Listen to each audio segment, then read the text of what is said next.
एक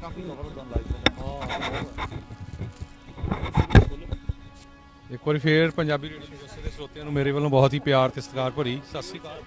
ਸੋ ਸਾਡੇ ਨਾਲ ਰਾਜ ਜੀ ਮੰਟੀਕਾ ਤੋਂ ਜੁੜੇ ਹੋਏ ਆ।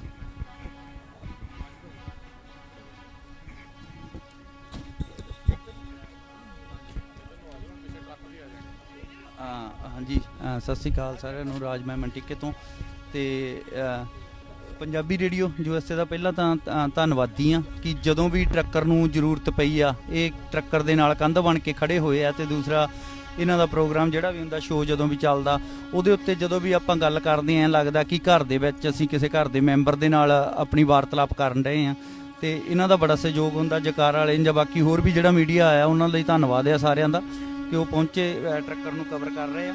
ਦੂਸਰਾ ਇਹ ਪ੍ਰੋਟੈਸਟ ਜਿਹੜਾ ਸੀਗਾ ਵਾਸ਼ਿੰਗਟਨ ਡੀਸੀ ਦੇ ਵਿੱਚ ਹੋ ਰਿਹਾ ਉਹਦੀ ਸਪੋਰਟ ਦੇ ਵਿੱਚ ਇੱਥੇ ਕੈਲੀਫੋਰਨੀਆ ਸੈਕਰਾਮੈਂਟੋ ਦੇ ਵਿੱਚ ਸ਼ੁਰੂਆਤ ਕੀਤੀ ਸੀਗੀ ਤੇ ਇਹ ਕੈਪੀਟਲ ਦੇ ਸਾਹਮਣੇ ਆ ਬਿਲਕੁਲ ਟਰੱਕ ਜਿਹੜੇ ਆ ਫੇਰੀ ਲਾ ਕੇ ਆਉਂਦੇ ਆ ਜਿਹੜਾ ਕੱਢ ਜਾਂਦੇ ਟਰੱਕ ਤੇ ਇਦਾਂ ਹੀ ਹਾਰਨ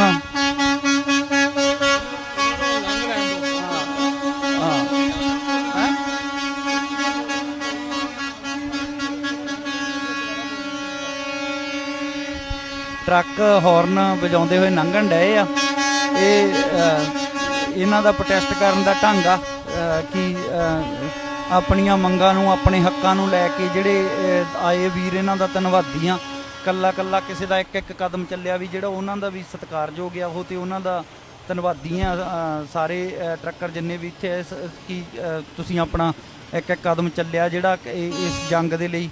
ਥੈਂਕ ਯੂ ਸਾਰਿਆਂ ਦਾ।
Hello hello